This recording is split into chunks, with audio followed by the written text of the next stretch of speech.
오늘 하나님께서 우리에게 주시는 말씀은 에베소서 5장 8절에서 14절까지 말씀입니다.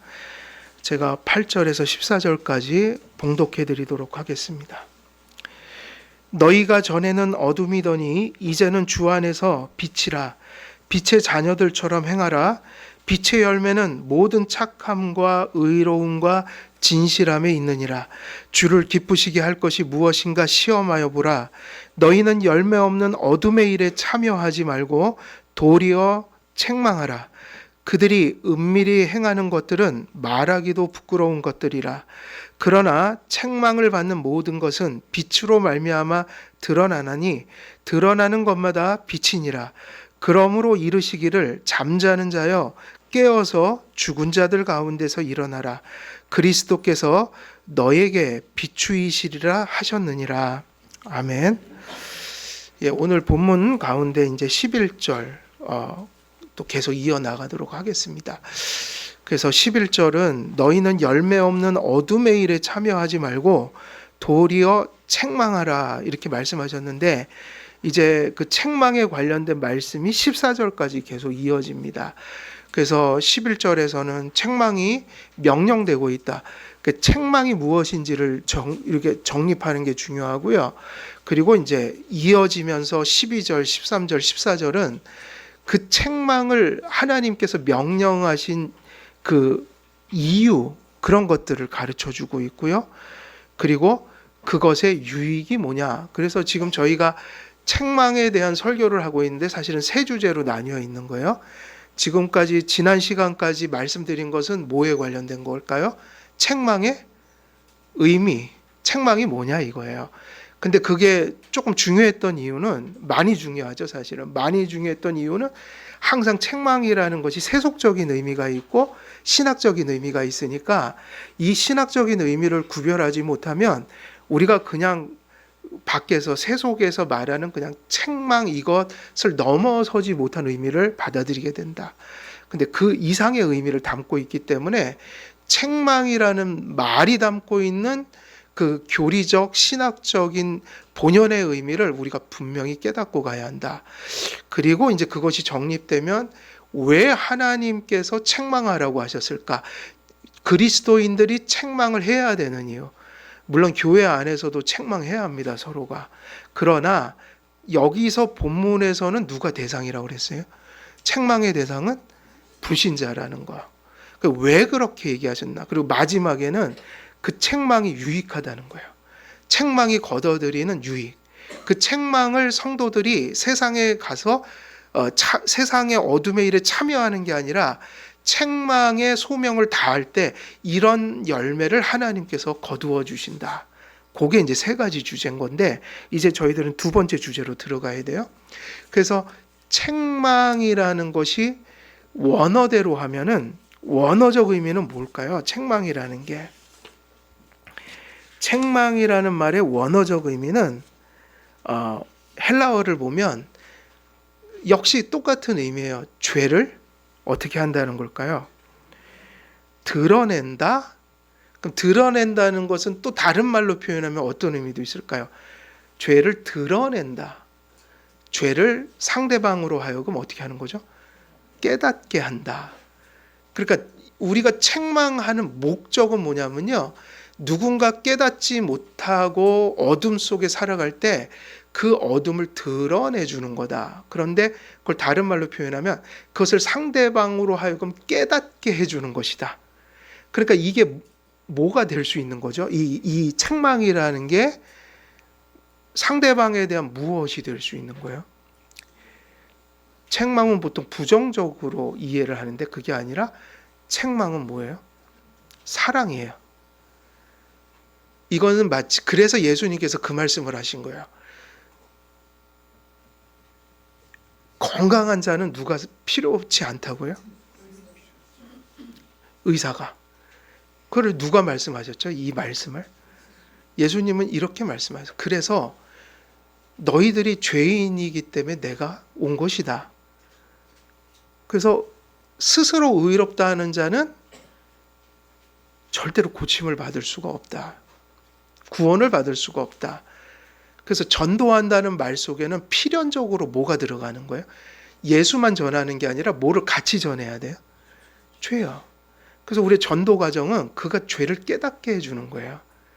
개인적으로 전도를 하든 가족을 전도하든 뭐 이웃을 전도하든 혹은 목사가 이렇게 공적인 전도, 이거 공적인 전도죠. 복음을 전하고 있어요 지금. 이 설교단에서 뭐를 전하면 딱 두 가지예요. 죄를 깨닫고 죄로부터 구원받는 길을 깨닫게 해드리는 거예요. 그리고 성도들에게는 구원받았으니 여죄를 죽이고 여죄를 회개하며 더 그리스도를 닮은 형상을 닮아가도록 그런 성화적인 회개 또 설교를 하는 거니까, 다 따지고 보면 믿는 자든 믿지 않는 자든 신앙의 열매는 죄를 얘기하지 않는 곳에서 일어날 수가 없어요. 다시 말하면 성화도 죄를 알아야지 성화의 길을 걸어가는 것이니까요. 항상 죄를 깨닫고 복음으로 용서받고 복음으로 새로워지고 복음으로 성화되는 것이다. 그래서 죄를 깨닫게 하는 것은 사랑이에요.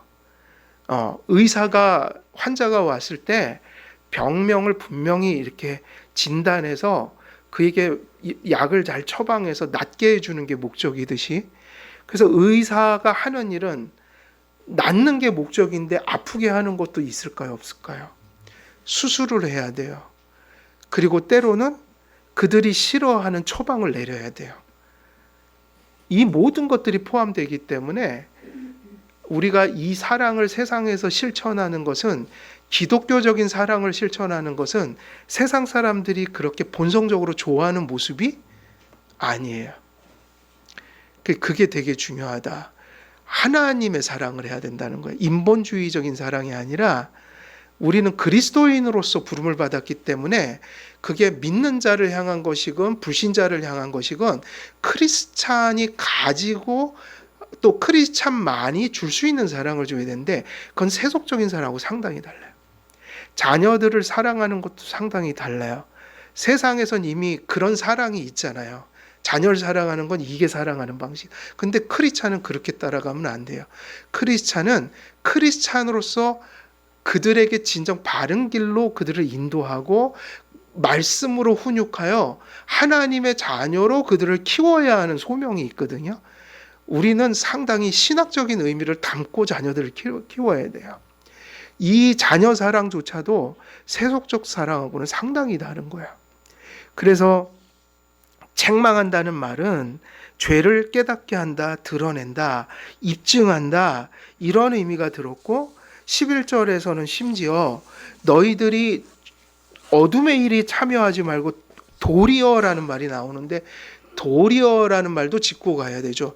도리어는 무슨 말일까요? 비교급이에요, 이게.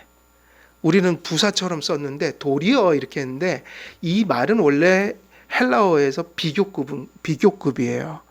그러니까 비교급이라는 게 뭐예요? 더욱더예요. 도리어는 무슨 말이라고요? 더욱더. 그러니까 어둠의 일에 참여 안 하는 것도 크리스찬이 당연한, 그게 마땅한 도리지만 도리어 그랬죠, 바울이. 그럼 이 얘기는 무슨 얘기예요? 뒤에 나오는 게 죄 짓지 않는 거로 만족하고 살면 안 되고, 도리어 어떻게 하라고 그랬어요? 책망하라. 그러면 죄를 안 짓고 사는 건 나 깨끗하게 살아야지 이런 의미지만, 책망하라는 말은 이미 나를 넘어선 사랑을 하라는 얘기예요. 나는 그렇게 사는, 나 혼자 그렇게 사는 게 아니라 누군가에게 뭐 본질적으로 들어가면 전도하라는 얘기예요. 이제 그 얘기 되게 중요해요. 도리어, 더욱더. 그래서 크리스찬은요, 소극적인 삶이 아니라 적극적인 삶입니다. 우리가 부름받은 삶은 소극적인 삶이 아니에요. 개인주의적인 삶이 아니에요. 적극적인 삶이면서 공동체적인 삶이에요. 교회 안에서 그 일이 이루어져야 되고, 심지어는 어디 가서 이 일을 해야 된다 그런 거예요. 세상에 나가서. 이게 그래서 어려운 거예요. 책망하라 그랬는데, 아니 도대체 그것까지는 이해되죠. 믿는 공동체 안에서까지. 여기 믿는 분들이니까 막 죄악으로 살면 안 되잖아요. 하나님 말씀을 벗어난 모습으로 생활하면 안 되잖아요. 그런데 그 얘기도 아니고, 여러분들이 지금 저 밖에 나가서 그 세상 이웃들의 죄를 책망하라는 거예요. 어려운 일이죠. 그 신학적 의미를 이해하면 되게 그 얘기가 일리가 있는 얘기예요. 성도는 지상 명령을 받은 자들이에요. 그저 나 혼자 그냥 교회 안에서 그거로 끝나는 정도가 아니라 사실은 세상에서 누군가에게 복음을 알려야 된다. 그럼 복음 전하는 게 뭐냐? 죄를 드러내주는 거라고요. 그래서 당신 예수 필요하다는 걸 깨닫게 해주는 거고, 그것이 여러분들을 통해서 이 단상을 통해서 결정적으로 전달돼야 돼요. 이건 지상 명령이잖아요. 교회는 되게 이기적이고 그 개인주의에 빠져서 현실주의에 빠져서 그런 삶을 살면 기독교는 외식하게 됩니다.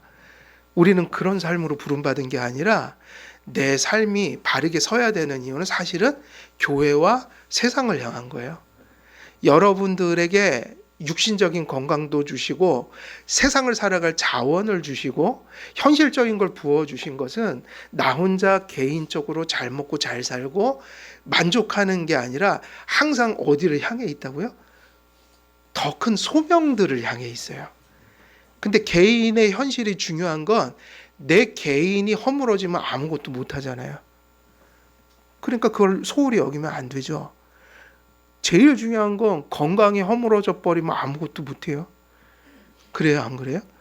아니 아무리 대단하고 고상한 소명이 있어도 내가 누워버리면 그걸 아무것도 할 수가 없어요. 목사는 설교가 소명인데 누워버리고, 저는 그래서 살면서 그런 거 많이 좀 두려워했어요. 꼭 주일날 몸살 걸릴까 봐. 그래도 한 번도 주일날 몸살 때문에 설교 준비하지 못한 적은 없어요. 너무 감사해요. 10년을 목회했거든요. 항상 금요일 토요일이면 나요. 신기하게도 나요. 전 신비주의 얘기하는 게 아니고 섭리를 얘기하는 겁니다. 또 자꾸 또 그런 데 갖다 붙이면 안 되는데, 전 섭리로 믿어요. 그걸 기적으로 믿는 게 아니라 섭리. 맞죠? 하나님이 해주시는 거죠. 하나님께 저는 늘 긴장하고 살아요. 주일은 아프면 안 되는데. 근데 10년 동안 한 번도 그런 적은 없어요, 보니까. 너무너무 감사하고. 그리고 또 하나, 이 팔이 부러지면 안 된다. 이거 부러지는 순간 이거 못해요. 연필로 쓸 수도 없어요. 책장을 넘길 수도 없어요. 차라리 다리가 부러지는 게 나아요. 다리는 부러지면 휠체어 타고 와서 설교를 할 수 있거든요. 그러니까 진짜 그런 생각을 해요. 요거는 다치면 안 됩니다. 제가 여기 계단에서 2번을 굴렀어요. 저 위에 좀 미끄러워갖고 위에서 1번 굴르고 여기서 2번 굴르고. 그때 여기가 완전히 막 이렇게 밀려갖고 근육도 망가지고 그랬는데, 그래도 안 부러져요.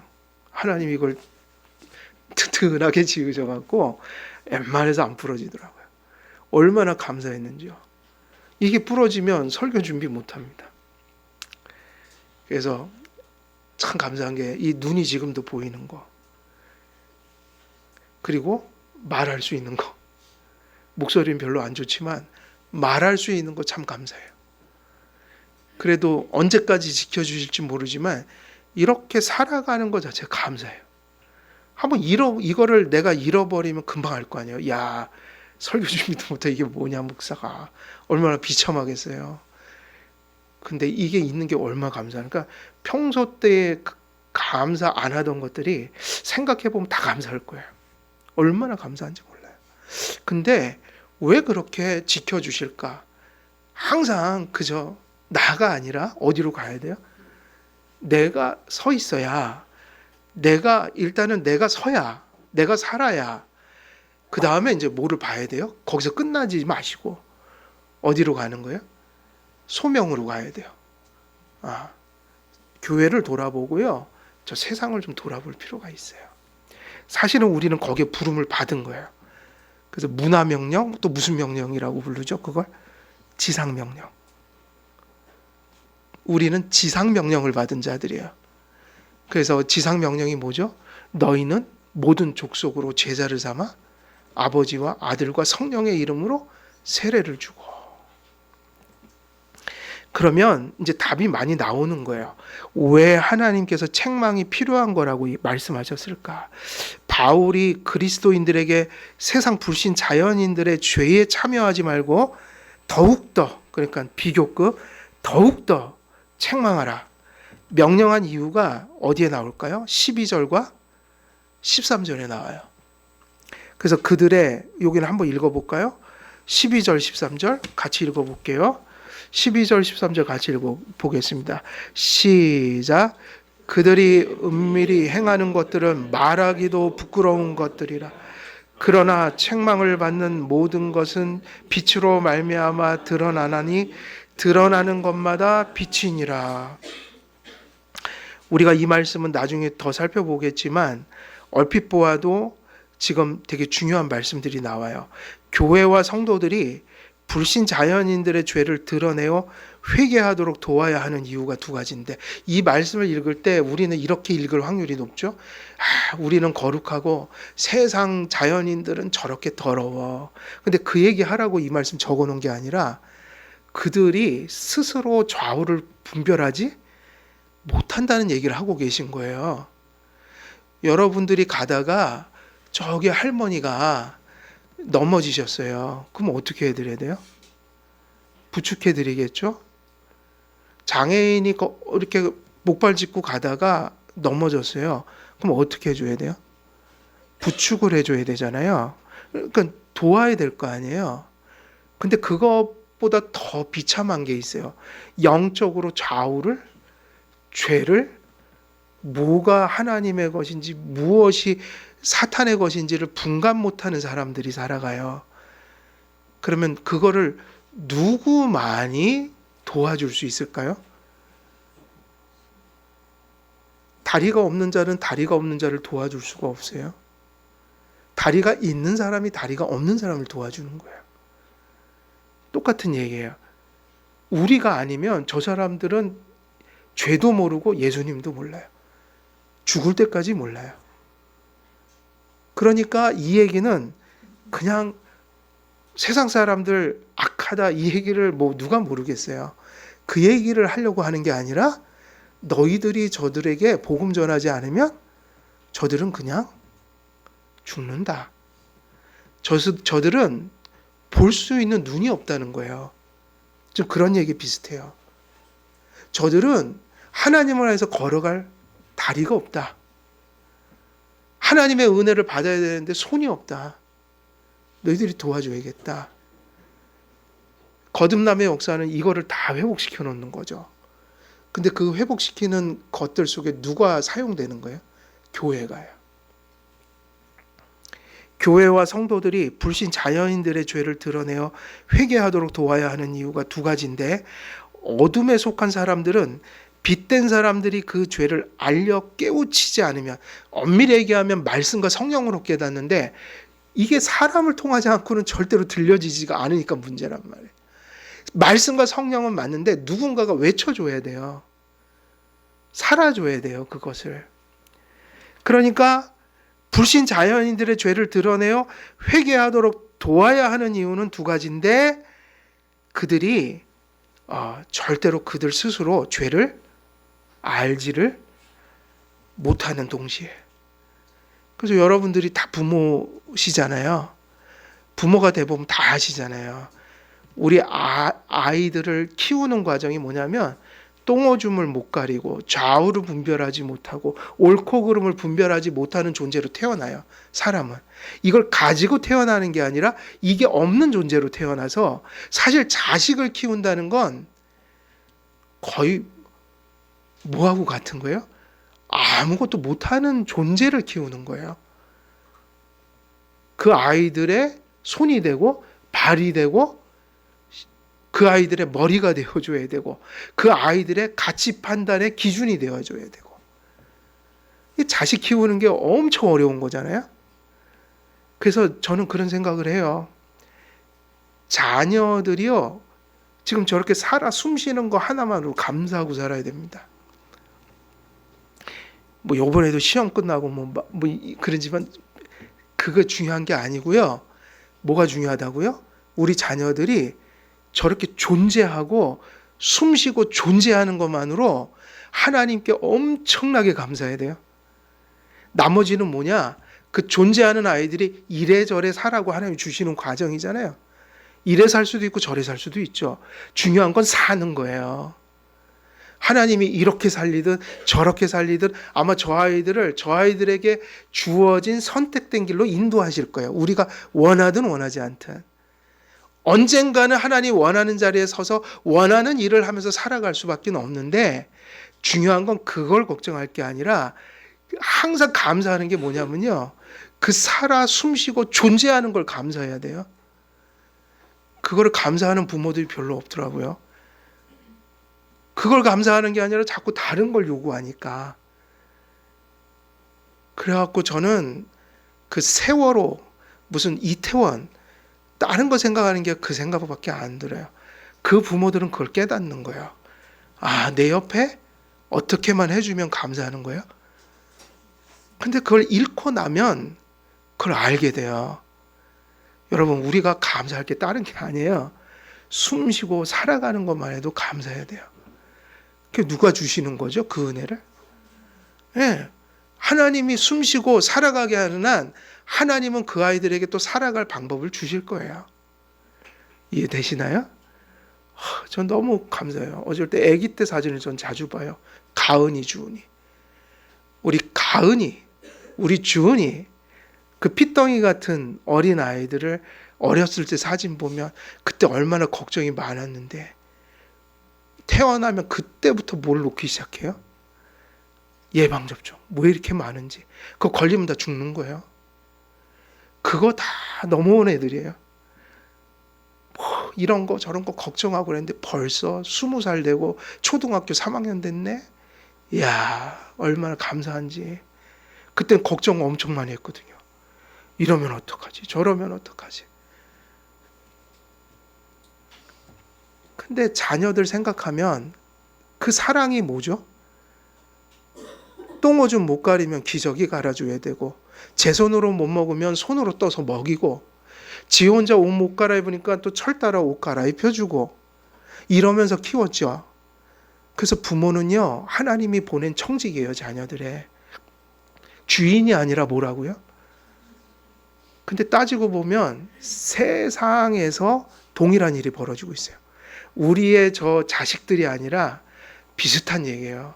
저 세상에는 허물과 죄로 죽어서 좌우를 분별하지 못한, 육신으로 얘기하면 똥오줌도 못 가리고 보지도 못하고 팔도 없고 다리도 없어서 저 시궁창을 뒹굴고 죽음 속에서 허덕이고 있는 존재들이 있는데, 중요한 건 그들은 스스로 아무것도 할 수가 있다 없다? 없다는 거예요. 누가 가서 얘기를 해줘야 돼요? 믿는 자들이. 성령과 말씀으로 하는 게 맞는데 사람을 통하지 않고는 그걸 들려주시질 않으니까요. 참 이게 어려운 일이에요. 그래서 우리가 부름받은 이상 생각하고 살아야 돼요. 우리가 세상을 바라볼 때, 내 삶을 바라볼 때, 오늘도 하루 또 이렇게 더 생명을 주셔서 살아갈 때 도대체 소명이 뭘까, 우리의? 우리는 왜 이렇게 하루하루 치열하게 바쁘게 살아갈까?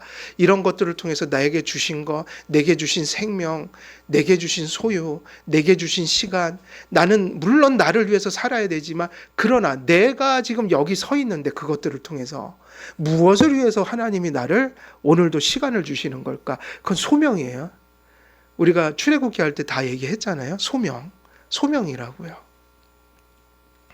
그래서 죄를 알지 못하는 동시에 저들은요, 죄를 왜곡하고 은닉하기까지 해요.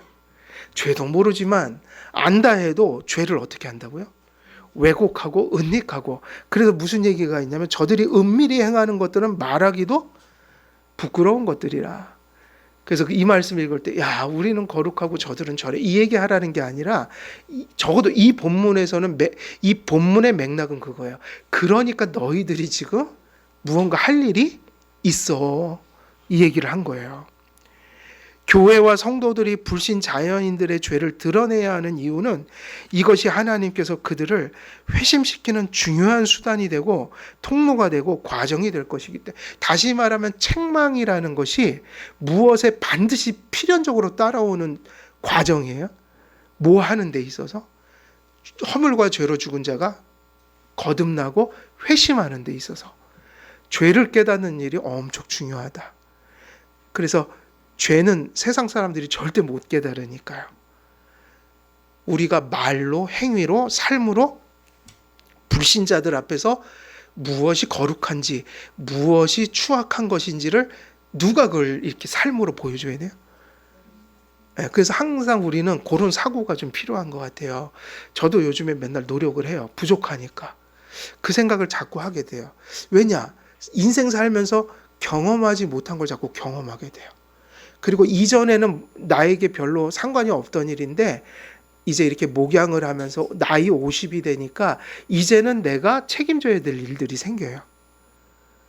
그러니까 자꾸 뭐를 묻게 되냐면 지혜가 부족함을 느끼게 돼요. 참 난감해요. 하나님, 이거를 어떻게 제가 해결해야 될까요? 이걸 어떻게 대처해야 될까요? 내가 이런 일이 내게 맞이할 때 어떻게 응답해야 될까요? 내 정서는 어때야 될까요? 자꾸 묻게 되는데, 그러니까 결국 이 얘기를 하는 거예요. 하나님,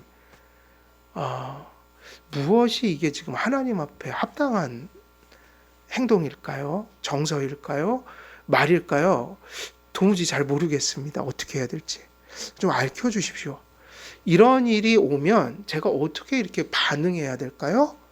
라고 자꾸 묻게 돼요. 그래서 인생은 살던 대로 계속 살면 큰일 납니다. 20살 때 삶이 있고요. 30살 때 삶이 있고요. 40의 삶이 있고요. 50의 삶이 있고요. 60의 삶이 있고요. 70의 삶이 있고요. 80의 삶이 있고요. 90이 되고 100살이 되면 또 그때 삶이 있는데, 삶은요, 비록 10년씩 이렇게 늘어나지만 절대로 같은 나이로 사시면 안 돼요. 그때의 그 나이에 걸맞는 사고를 해야 하고 믿음이 있어야 합니다. 아무 생각 없이 인생을 살면 큰일 나요. 당연하지 않겠어요? 우리 제가 주은이하고 가은이 얘기했는데, 우리 주은이는 이제 20살이 되니까 이제 인생 험할 거예요. 많은 걸 이제 넘어가야 돼요. 짠할 때가 많아요. 그러면 쟤는 나는 하나님이 연단 시켜주셨으면 좋겠어요. 연단. 많은 걸 겪고 경험하고, 그래서 하나님 말씀 또 붙들고 은혜도 경험하고, 인생이 이렇게 어려운데 하나님 믿고 이렇게 살아야 되겠구나. 이런 거 조금씩 배우고 가고 있는 거예요, 저 아이들이요. 근데 우리 주은이가 6살 때처럼 살면은 내 마음이 어떻게 되겠어요?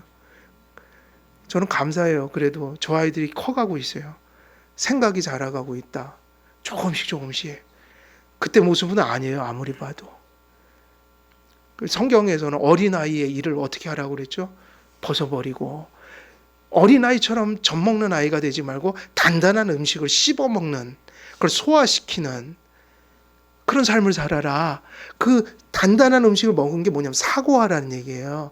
무엇 가지고 사고하라고요?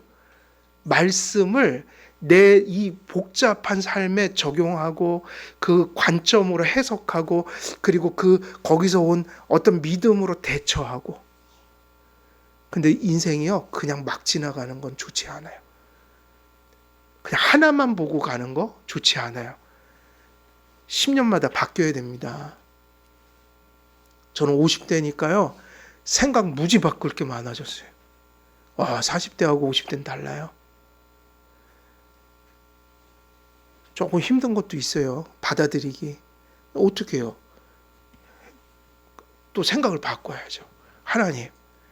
그 말씀은 바뀌면 안 되고요. 말씀을 잘 실천하기 위하여 우리가 바꾸라는 건 말씀을 바꾸라는 게 또 아니에요. 교리 바꾸라는 얘기 아니에요. 우리가 부족하니까 매번 바꿔야 된다고요. 사고를. 그게 뭐냐면 생각하면서 살아야 된다는 거예요. 하나님, 40대는 이렇게 살았는데요.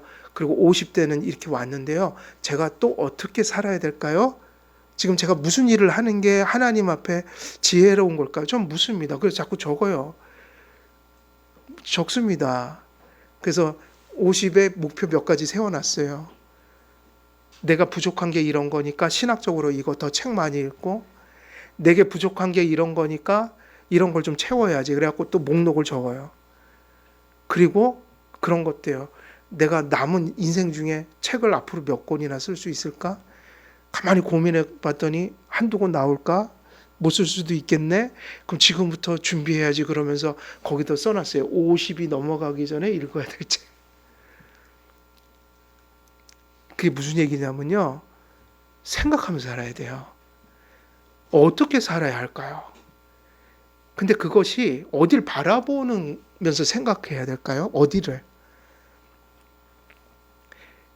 수단적인 가치만 바라보지 말라는 거예요. 현실적인 가치. 그거 다가 아니라는 거예요. 그거는 중요하지만 그게 더 중요한 소명을 위해서 주셨다고 그랬잖아요. 근데 소명은 안 보고 그것만 보잖아요. 그럼 그것에 함몰돼 버려요. 무슨 얘기냐면 하늘을 바라봐야 그 생각할 게 생긴다고요. 하늘을 바라보라. 저는 돼지띠인데 돼지의 특징이 뭔지 아세요? 전 돼지띠예요. 돼지들이 못하는 게 하나 있어요. 뭐예요? 돼지는 하늘을 못 봐요. 구조가 그래요. 제가 여기 살이 찌면요, 이게 힘들어요. 살이 빠지면 좀 이렇게 보거든요. 근데 살이 정말 막 쪘을 때는 이게 힘들더라고요, 이게. 발톱도 못 깎아요. 근데 돼지는 제일 나쁜 거. 그 돼지의 가장 그 상징적으로 안 좋은 모습이 돼지는 이상하게도 하늘을 못 보게 하나님 만들어 버리셨어요. 사슴도 하늘 보죠. 그죠? 돼지는 못 봅니다. 한번 나중에 보세요. 하늘을 보고 살아야 된다. 하늘. 예. 그래서 직장 가서도 하늘 바라보고 일하시는 분이 계시고, 직장 가서 땅만 보고 일하시는 분이 계시고, 학생들도 땅만 보고 사는 거죠, 현실. 아니죠. 공부도 하늘 바라보고 해야 돼요. 왜? 궁극적으로 하나님 영광 위해서 하는 거지. 그래서 하나님이 거기에 복을 주시죠. 무엇을 하든 어디를 바라보고 해야 돼요? 하늘이요. 그래서 사도 바울이 무엇을 하든지 누구의 영광을 위해서 한다고 그랬어요? 그거 되게 중요한 겁니다. 근데 오늘 이 말씀이 바로 그 얘기예요. 성도들만이 할 수 있는 일이 있다. 성도들이 그저 현실 생활에만 함몰되어서 살면 이 소명을 보지를 못한다. 엄청 중요한 소명이에요. 항상 우리들은 죄와 복음을 드러내는 삶을 살아야 된다. 어디서든 뭐 거창한 게 아니라 가정에서, 그리고 직장에서, 적어도 일부러 전도하러 다니는 게 아니라 나와 관계된 이웃들이 있다면 적어도 그들 앞에서 죄에 참여하는 모습을 보여주지 말라. 그리고 도리어 어떻게 하라? 그걸 책망하라. 그걸 그들에게 알려주는 거죠.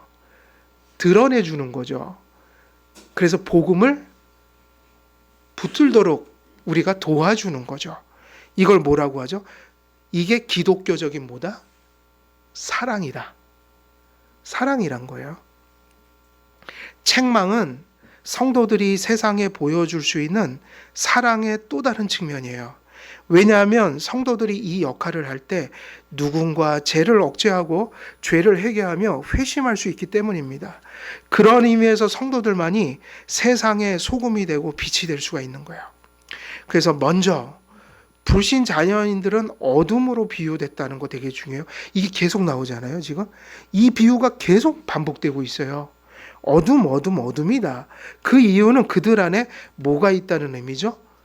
이거 중요하다고 그랬죠? 완악한 무지라고 그랬어요. 그냥 무지도 아니고 그냥 완악함이 아니에요. 항상 이게 이렇게 같이 있어요.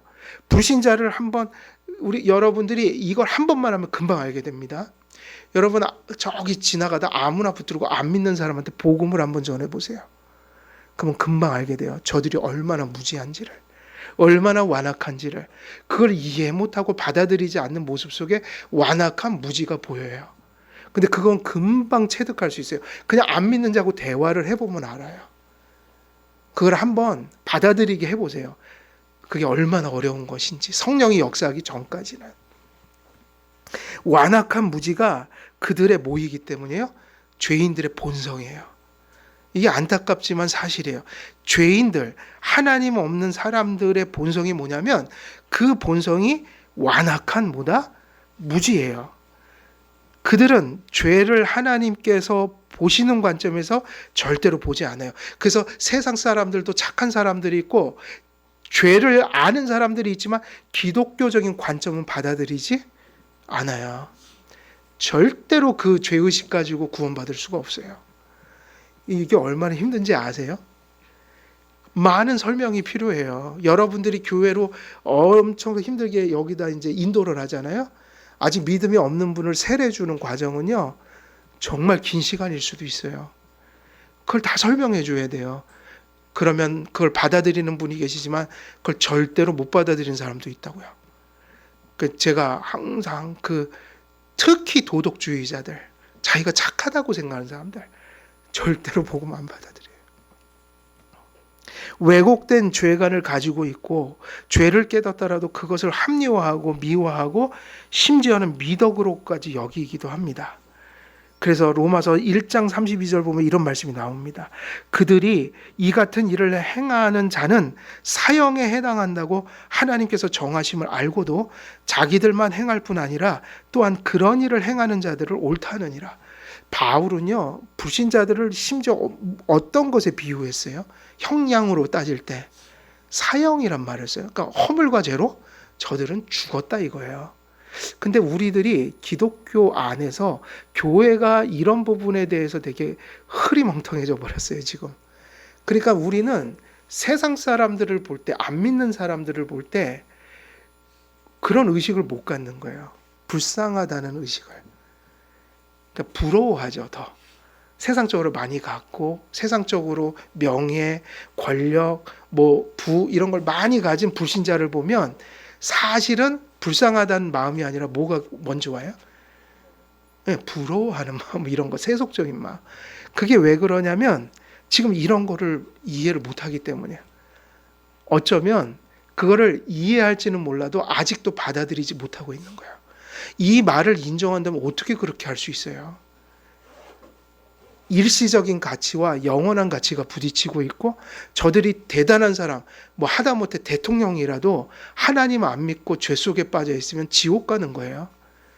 그럼 그걸 바라보면서 우리는 무슨 생각을 해야지 정상이죠? 지상 소명을 받은 자들이라면 어떻게 하는 게 정상이에요? 긍휼히 여기는 마음이 생겨야죠. 그래서 저에게 어떻게 복음을 전할까? 이게 인간을 바라보는 인간론이어야 돼요. 그래서 교리가 중요한 거예요. 이걸 인간론이라는 데서 배우잖아요, 우리가. 우리가 어떻게 타락했는지. 하나님을 믿고 구원받지 못한 상태가 어떤 상태인지. 근데 이게 지식으로 머물거나 그냥 사변으로 머물면 세상을 봐도 그냥 인간은 세속적인 인간관일 뿐인 거죠. 그냥 그런 인간관. 그래서 아내를 사랑하고 아내가 남편을 사랑하고 부모가 자식을 사랑하고 부모가 자식이 부모를 사랑할 때 그들은 항상 무엇을 항상 그 사랑 때문에 기도할까요? 하나님 잘 믿도록 도와주세요. 그 구원을 가슴속에 잘 간직하고 살아가게 해주세요. 우리 엄마 아버지, 우리 자녀들, 우리 그 기도가 먼저 나와야 정상이라고요. 왜냐하면 무엇이 우선적 가치니까요. 우린 얘기했잖아요. 목적적 가치가 있고 수단적 가치가 있다. 목적적 가치는 구원이라고요. 그것을 가족들에게 그것이 잘못될까 봐 가슴을 조아리면서 기도해 주는 게 그게 크리스찬 가정의 가족 사랑인 거예요. 진짜 성경대로 한다면 현실에서는 그게 어렵죠. 왜냐하면 뭐가 먼저 오니까요. 현실적인 가치. 교회와 성도들이 불신 자연인들의 죄를 드러내어 회개하도록 도와야 한다.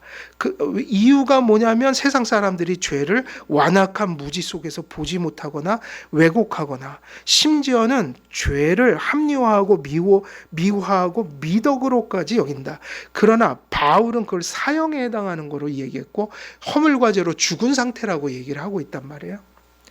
결코 말씀이 들려지고 성령께서 듣는 말씀을 통해 하나님 앞에서 자기 정체를 깨닫기 전까지 죄인들은 구원에 이르는 자가 인식하는 것과 같은 죄의식도 복음에 대한 의식도 절대로 이르지 못한다는 거예요. 근데 여기서 중요한 건 항상 이거예요. 죄를 인식하지 못하는 곳에 뭐를 인식할 수 없어요? 복음이요. 예수님. 이게 같이 본질적으로 하나예요. 예. 그래서 중요하다. 죄를 인정하더라도 왜곡된 방식으로 이해하고 왜곡된 죄에 대한 인식조차도 은폐하고 숨기려는 본성을 가지고 있기 때문이죠. 무지이든 왜곡이든 불신자연인들은 하나님의 기준에서 죄를 죄로 인정하려 하지 않으며 로마서의 말씀대로 자기들이 행한 죄를 옳다 생각하고 타인을 그런 죄에 끌어들이기까지 합니다. 성도와 교회가 죄에 대해 분별력을 갖지 못하면 자신들의 죄에 참여하기를 바라는 세상 사람들에게 동화되기 쉬워요. 여러분, 심지어 교회 안에서도 왜 권징을 두었을까요? 이유가 뭘까요? 성도들 안에도 그런 성향이 있을까요? 없을까요? 죄를 죄로 이해하지 못하고 죄를 은닉하면서 때로는 죄가 그런 무지 속에 들어갈 땐 다른 사람을 죄에 끌어들이는 일까지 교회에선 있을 수가 있어요. 그게 뭐냐면 누룩이라고 부르는 거예요. 그래서 심지어는 거듭난 성도들도 때로는 이런 일을 할 수 있으니까 항상 공동체적인 안전을 위해서 권징이 발휘되는 것이다. 근데 세상은 어떻게 했냔 말이에요? 세상은 길이 없다는 거예요. 아예 그런 게 통하질 않아요. 그래서 되게 중요하다는 거예요. 죄를 책망하는 일이. 그러므로 그리스도인들은 세상에서 빛과 같은 역할을 해야 합니다. 그러니까 이게 비유 같지만 내용을 들여다보면 왜 어둠이라고 하는지, 왜 빛이라고 하는지, 어둠과 빛이라는 게 얼마나 처절히 대조되는 이런 모습으로 지금 나타나고 있는지를 우리가 이 바울의 심정으로 이런 말씀 한 구절 한 구절을 봐야 합니다. 그래서 산상수훈에서 주님께서 성도들에게 소금과 빛처럼 되라고 하셨는데 그리스도인이 빛이란 말은 단지 세상적인 의미에서 뭐가 되라는 의미가 아니에요. 착한 사람이 되라는 의미가 아니에요. 본문에서 바울이 책망하라고 명령한 바가 바로 그리스도인들이 빛이며 그러므로 빛과 같은 역할을 세상에서 해야 한다고 할 때 바로 그 덕의 한 부분을 강조하고 있는 것이에요. 죄에 대한 무지 혹은 죄에 대한 왜곡 그리고 죄에 대한 미화 속에 있는 사람들은 결코 그리스도를 알지 못하기 때문에 또 그런 사람들의 특징은 절대로 예수님을 필요로 하는 마음이 가슴속에 없다는 거. 그런 사상을 가진 사람들은 그리스도와 그리스도께 속한 가치들을 거부하고 역행합니다. 그래서 성도들이 죄를 회개하고 더 나은 삶을 사는 건 성화지만 불신자들은 허물과 죄로 죽어 있으니 전도밖엔 길이 없는 거예요. 성도님들은 전도가 아니잖아요. 그죠? 훈육이지. 근데 세상 사람들은 전도예요. 출발점부터 시작해야 된다고. 죄부터 그리스도로 나가야 된다. 그것이 성도를 통하지 않고는 불가능해요. 그러므로 그리스도인들이 불신 자연인들의 죄를 드러내야 합니다. 드러낸다는 것은 자칫 누군가의 치부를 드러내고 정죄하기 좋아하는 부패한 행동으로 오해될 수 있는데 그런 위험을 방지하기 위해 우리는 드러낸다는 말을 그리스도인의 뭐라는 주제로 투영하여 해석을 해야 된다고요? 그리스도인의 소명이요. 그래서 이게 까탈스러운 어떤 행동이 아니라 뭐로 이해가 돼요? 사랑이라는 거예요. 죽어 있는 자들에 대한 사랑이 우리가 할 수 있는 유일한 사랑이 다른 게 아니라 죄를 드러내어 그리스도를 전하는 길밖에 없어요. 이게 최고의 사랑이에요. 여기서 누군가의 죄를 드러낸다는 의미는 앞에서 언급한 것처럼 누군가를 하나님의 위치에서 심판하는 자처럼 정죄하거나 누군가의 치부를 세상에 폭로해서 누군가의 명예를 실추시키거나 누군가를 증오하는 감정으로 넘어뜨리기 위해 행동하는 의미에서 죄를 폭로한다는 의미가 아니라는 게 중요하고요. 이 바울이 책망 곧 불신 자연인의 죄를 드러내라고 한 명령은 허물과 죄로 죽어 완악한 무지 속에서 죄를 깨닫지 못하고 은닉하는 자들이 하나님 앞에서 죄를 깨닫고 그리스도의 용서에 의지해서 회개하도록 진리의 말씀을 전하고 믿도록 돕는 것을 의미한다. 그래서 우리가 이제 시간도 다 거의 됐는데 좀 정리를 하면요. 우리가 이 책망한다는 말은 결국 우리가 그 성령과 말씀을 통해서 거듭나게 하시는 하나님의 도구가 되어야 된다는 것인데, 결국 어떻게 해야 되는 걸까요? 첫째는 말씀을 들려줘야 될 거 아니에요. 근데 들려주는 것도 중요하지만 이게 안 되면 안 들어요. 어떻게 해야 될까요? 1차적으로는 이게 가장 좋은 방법인데, 항상 그냥 내가 말씀을 먼저 믿어야 돼요. 여러분, 내가 안 믿는데 타인에게 전할 수 있나요? 없단 말이에요. 그러니까 제일 중요한, 저는 방법을 얘기하는 게 아니에요. 전 전도 방법 안 믿어요. 제일 본질은 내가 믿어야 돼요. 그 다음에 두 번째, 내가 믿으니까 믿는다는 것은 이게 허울 좋은 사변이 아니잖아요. 하나님과 관계를 얘기하는 거잖아요. 그러니까 우리의 믿음은 반드시 반응을 수반하게 돼 있으니까 하나님 앞에서 예배하고 사는 모습이에요. 이게 정직한 전도예요. 내가 진짜 믿고 내가 믿는 그 믿음의 실제가 있어서 그 믿음 안에서 믿음에 부합한 예배와 뭐를요? 생활. 그래서 그 양심을 가지고 어디 가서 그냥 사는 거예요. 직장 가서, 가정에서. 그게 전도의 본질이에요. 그러면 그거를 왜 하냐? 그러면 언젠가는 말씀은 들어야지 되잖아요, 죄인들이. 우리의 입술을 통해서 전달된 말씀을 통해 성령이 역사하니까 그런 삶을 통해서 기회가 되고, 기회가 올 때 우리는 그 기회를 잃지 말고 담대하게 꼭 전해줘야 돼요. 물론 거부할 수도 있고 상대방이 받아들일 수도 있지만 그건 이제 우리 손이 아닌 거죠. 그래서 전하는 거예요. 그러면 말씀 전할 때 본질은 뭐일까요? 말씀대로 전하셔야 합니다. 뭐 이렇게 하면 더 잘 받아들이겠지. 바울이 그러다 망했어요. 바울이 저기 그리스에서, 헬라 세계 속에서, 소아시아에서 말씀 전할 때 이 그 헬라 철학에 물든 사람들이니까 말을 한번 철학으로 꽈서 전하면은 들을까 그러다가 완전히 실패한 다음부터 내가 십자가 외에는 다른 걸 의지하지 않겠다. 근데 저도 믿어요, 그렇게. 여러분, 그렇게 힘들게 우리가 그 속에서 삶으로 전도하다가 말씀으로 전도할 때 내 얘기하지 말고 말씀 그대로 전하시라 이거예요. 그러기 위해서 우리가 먼저 말씀이, 교리가 정립되어 있어야 한다. 그래서 진리에 부합한 말을 하라. 성령은 그런 거룩한 말씀에 역사하시지 인간의 꾀로 만들어낸 말씀에 역사하시지 않으셔요. 중요한 게 딱 두 가지인데, 진리에 근거한 믿음과 진리에 근거한 예배, 진리에 근거한 생활, 그리고 우리가 전하는 것이 진리에 근거한 말이 될 때, 이것이 삶 속에서 이런저런 모습으로 어떤 불신자의 삶 속에 들려질 때, 그때 어떤 사람들이, 모두는 아니지만 그때 어떤 사람들이 구원을 받는 거예요. 그때 어떤 사람이 구원을 받게 된다. 이것이 뭐냐면, 그러한 소명 속에 있는 한 부분이 뭐냐면, 도리어 뭐하라? 책망하라. 이 얘기인 거예요. 그래서 오늘 하나님 말씀은, 오늘 시간 다 돼서요, 여기까지 말씀을 전하겠습니다. 그래서 오늘 말씀은 아까 말씀드렸듯이 일단 책망의 정의는 내려졌고, 오늘은 무슨 얘기한 거죠? 책망의 뭐였어요? 책망하는 이유가 있었죠. 이유는 뭐라고 그랬죠? 이유.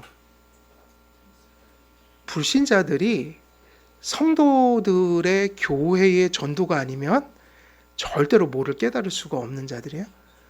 죄를, 그리고 그리스도를 알지 못한다. 그래서 완악한 무지 속에서 허물과 죄로 죽은 자들이 성령과 말씀으로 거듭나는데, 하나님은 교회와 성도들을 이것을 전하는 통로로 사용하시기 때문에 성도들이 이 소명을 감당해야 된다는 거예요. 근데 어떻게 전할 것인가? 아까 말씀드렸듯이 한번 정리해 볼까요? 진리에 근거한 믿음, 진리에 근거한 예배, 진리에 근거한 생활, 그 다음에 진리에 근거한 말씀, 전도 혹은 선포, 이것을 떠난 전도는 존재하지 않는다. 그래서 우리가 이 네 가지를 소중히 여겨야 돼요. 믿음, 예배, 생활, 그 다음에 말씀에 근거해서 말씀을 들려주는 것. 1차적으로 우리에게 가장 큰 사명들은 아마 자녀들일 거예요. 저들은 아직 불완전한 존재잖아요. 저들에게 끊임없이 이러한 말씀을 훈육하는 것, 정말 중요한 전도죠. 오늘 어찌됐든 여기까지 말씀을 전하고요. 또 다음 주에 계속 이어서 전하도록 하겠습니다. 기도하겠습니다. 살아계신 하나님 아버지, 오늘도 저희들이 도리어 책망하라는 말씀이 어떤 의미인지, 그리고 그것이 어떤 이유로 우리가 그 일들을 소명으로서 감당해야 하는지 다 전하였습니다. 전한 말씀들 가슴속에 새겨지게 하시고 또 가슴속에 충만하게 역사하여 우리의 주변에 있는 허물과 죄로 죽은 자들에게 죄를 책망하고 드러내므로 예수 그리스도가 어떤 분이신지 전할 수 있는 그런 전도의 기회들, 또 전도의 열매들 하나님 허락하여 주옵소서. 감사드리오며 우리 주 예수 그리스도의 이름으로 기도드리옵나이다. 아멘.